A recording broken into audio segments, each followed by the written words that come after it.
उपेंद्र कुशवाहा के बहाने। नमस्कार, मैं उमाशंकर सिंह। उपेंद्र कुशवाहा के उछल फान को देखकर मुझे लगा कि इस पर कुछ लिखना चाहिए। आपको मैं दिखाऊं उससे पहले मैं आपको अपने ही भाषा में उपेंद्र कुशवाहा, नीतीश जी की बानी, और स्वाभाविक है जब उपेंद्र कुशवाहा और नीतीश जी एक परिवार के फिर से सदस्य बन गए हैं, किन्हीं का घर वापसी आया है तो किन्हीं ने स्वागत किया है, इस बीच में किसी का तो घर जला होगा, तो उनकी भी बानी सुनाऊंगा। लेकिन आज ये सवाल पैदा हो चुका है, क्या हम बिहारी वाकई राजनीति की सुचिता को समझते हैं? हालांकि हम बिहारी और आप बिहारी दंभ भरते हैं कि राजनीति को समझते हैं। अगर ऐसा ही है तो पिछले 40 सालों से लगभग हमारी बिहार की ये स्थिति क्यों है? अगर आप राजनीति को या हम राजनीति को समझते हैं तो राजनीति में सिर्फ पेपर पर काम करने वालों को चुनकर कैसे लाए, छोड़िए, ये बहस का विषय हो सकता है। लेकिन सबसे पहले आप देख लीजिए कि उपेंद्र कुशवाहा क्या बोल रहे थे। मीडिया के बंधुओं ने मुझसे पूछा कि आप उधर जा रहे हैं तो क्या तय हुआ है? इस घर में मुझे कुछ भी तय करने की जरूरत नहीं है। मैं बिना किसी शर्त, बिना किसी कंडीशन नीतीश जी की अगुवाई में सेवा करने के लिए वापस आया हूं। मैंने अपने राजनीतिक जीवन में ढेरों उतार चढ़ाव देखे, लेकिन अब हर तरह का उतार चढ़ाव नीतीश जी के नेतृत्व में ही देखना है, यह तय रहा। ऐसा मैंने अपने अनुभव से जाना है कि सारा ज्ञान किताबों को पढ़कर नहीं आ सकता।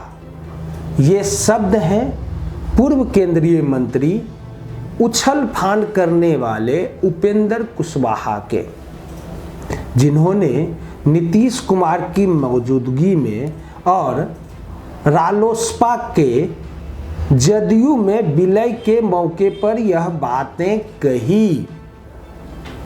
अब आगे सुन लीजिए कि नीतीश जी ने क्या कहा।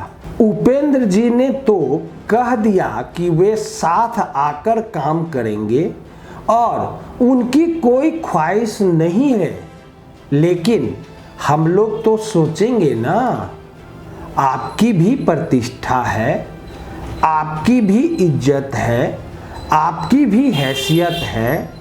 भाई उपेंद्र कुशवाहा जी तत्काल प्रभाव से जनता दल यूनाइटेड के संसदीय बोर्ड के राष्ट्रीय अध्यक्ष होंगे। राष्ट्रीय अध्यक्ष आरसीपी सिंह ने इनके बाबत पत्र तैयार कर दिया है। उपेंद्र कुशवाहा का यूं बिना किसी शर्त अपने दल का किसी और दल में विलय करा देना और नीतीश कुमार का उन्हें तत्काल प्रभाव से जनता दल यूनाइटेड के संसदीय बोर्ड का अध्यक्ष बनाने की घोषणा करना ही एक कहानी है। समझा आपने? उपेंद्र कुशवाहा जी का एक इज्जत है, सबका इज्जत है, नीतीश जी का भी इज्जत है, तेजस्वी यादव का भी इज्जत है, लेकिन किसका इज्जत नहीं है?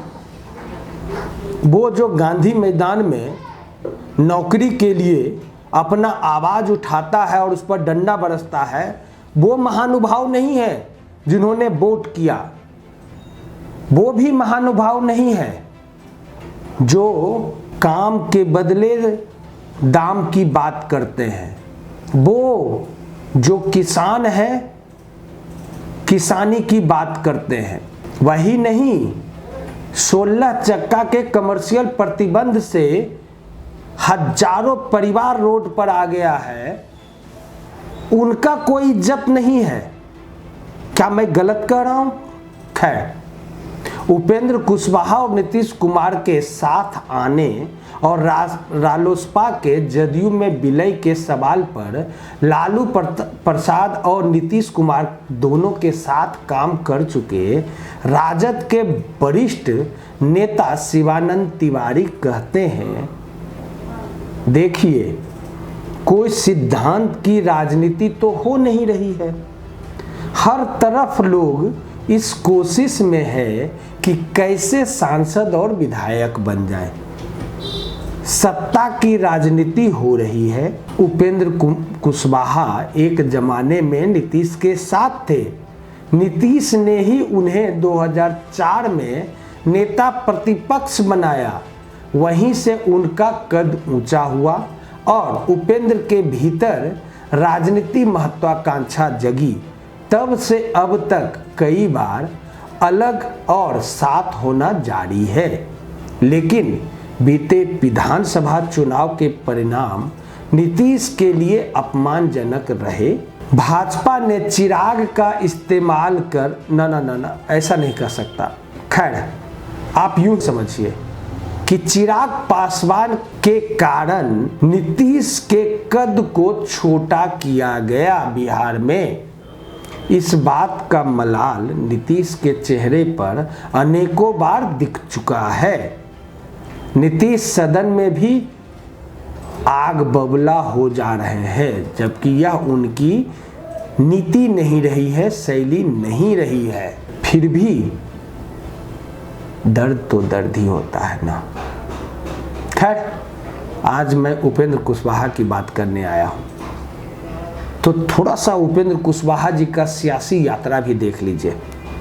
वैसे तो उपेंद्र कुशवाहा को सियासी पहचान 2004 में बिहार का नेता प्रतिपक्ष बनने के बाद ही मिली और इसमें भी नीतीश कुमार की भूमिका निर्णायक रही थी। लेकिन साल 2004 से अब तक गंगा में काफ़ी पानी बह चुका है।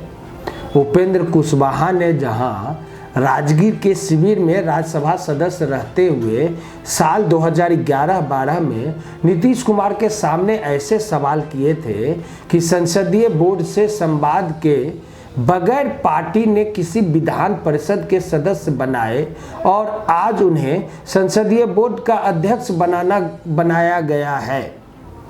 सन 2013 में जदयू से अलग होकर उन्होंने अपना अलग दल बनाया और तब से अब तक वे 2 लोकसभा और 2 विधानसभा चुनाव लड़ चुके हैं। हालांकि वे अपने दल के गठन के पहले और जदयू से बाहर भीतर होने के क्रम में नेशनलिस्ट कांग्रेस पार्टी के साथ भी रहे। आखिर उपेंद्र कुशवाहा का उपलब्धि क्या है? जाति का रंग ही ना। पहचान किससे मिला? जातीयता के कारण ना। जातीय पहचान और अस्मिता की राजनीति के क्या मायने हैं, ये बात किसी से छिपी नहीं है। नीतीश और उपेंद्र कुशवाहा के साथ आने के भी कई सियासी निहितार्थ तलाशे जा रहे हैं। फिर से लव-कुश समीकरण की बातें होने लगी है। लव यानी कुर्मी और कुश यानी कुशवाहा। सियासी पंडित ऐसा मानते हैं कि बिहार में 3 से 4% कुर्मी और 12 से 13% कुशवाहा या कोई समुदाय को साथ रखने को ही आम लोग लव-कुश समीकरण कहते हैं। उपेंद्र कुशवाहा के फिर से नीतीश के साथ आ जाने के सवाल पर पत्रकार ये सुगबुगाहट करते हैं कि देखिए, यह पहला मौका नहीं है कि नीतीश और उपेंद्र साथ आए हैं। नीतीश इस कोशिश में है कि भाजपा के सामने वे मजबूत दिखे, उनकी बार्गेनिंग पावर ना घटे। यह सारी कवायद इसलिए हो रही है कि दोनों को एक दूसरे की जरूरत है। जहां कुशवाहा अभी 0 है तो नीतीश की हैसियत तीसरे नंबर की है, लेकिन कुर्सी नंबर 1 की है। बिहार में जातीय और अस्मिता की राजनीति के साथ ही नीतीश और उपेंद्र के साथ आने पर शिवानंद तिवारी कहते हैं कि देखिए, नीतीश कुमार आज जिस तरह से खुश दिखे वह नीतीश के व्यक्तित्व की कमजोरी है, हल्कापन है। ठीक है कि उपेंद्र कुशवाहा आए हैं, अच्छा है कि आपकी पार्टी की ताकत बढ़ी, लेकिन जिस तरह का भाव नीतीश ने दिखाया, ऐसा लगा जैसे उपेंद्र कुशवाहा के साथ आने से वे प्रधानमंत्री बन जाएंगे। अब इसमें यह भी देखना होगा कि उपेंद्र कुशवाहा को बीते विधानसभा चुनाव में कितने वोट मिले। क्या सभी दलों में कुशवाहा समाज के लोग विधायक नहीं हैं? खुद नीतीश की पार्टी में क्या कुशवाहा समाज के प्रतिनिधि नहीं है? क्या भाजपा और माले को कुशवाहा समाज के लोगों को वोट नहीं मिले? पिछले दिनों रालोसपा के प्रभारी प्रदेश अध्यक्ष वीरेंद्र कुशवाहा समेत दल के संस्थापक कई नेता राजद में शामिल हो गए थे। उस समय राजद ने कहा था कि रालोसपा के भीतर अब सिर्फ उपेंद्र कुशवाहा ही बच गए थे। पिछले दिनों सीएम नीतीश कुमार की मौजूदगी में उपेंद्र कुशवाहा खुद की पीठ थपथपाते दिखे और कहा, रालोसपा में ही अकेला बचा हूं तो यहां सभागार में मौजूद तमाम लोग कौन है? सीएम नीतीश कुमार ने भी यह बात मंच से दोहराई कि इसके हिसाब से तो सिर्फ 300 लोग जदयू के 150 और रालोसपा के 150 लोग सभागार में होने थे, लेकिन यहाँ तो हजारों की संख्या में लोग मौजूद हैं। चारों तरफ खुशी है, बिहार के लोगों ने उन्हें सेवा का मौका दिया है और उपेंद्र कुशवाहा के साथ आ जाने से वे सभी इस काम को निर्बाध तरीके से करते रहेंगे। वे तो निस्वार्थ सेवा भाव के काम करने में यकीन करते हैं। अब देखना यह है कि विधानसभा चुनाव के बाद कमजोर हुए नीतीश कुमार और उनकी पार्टी उपेंद्र कुशवाहा का कितना सियासी लाभ उठाती है और बड़े भाई की भूमिका में आ चुके बीजेपी पर इसका क्या असर होता है।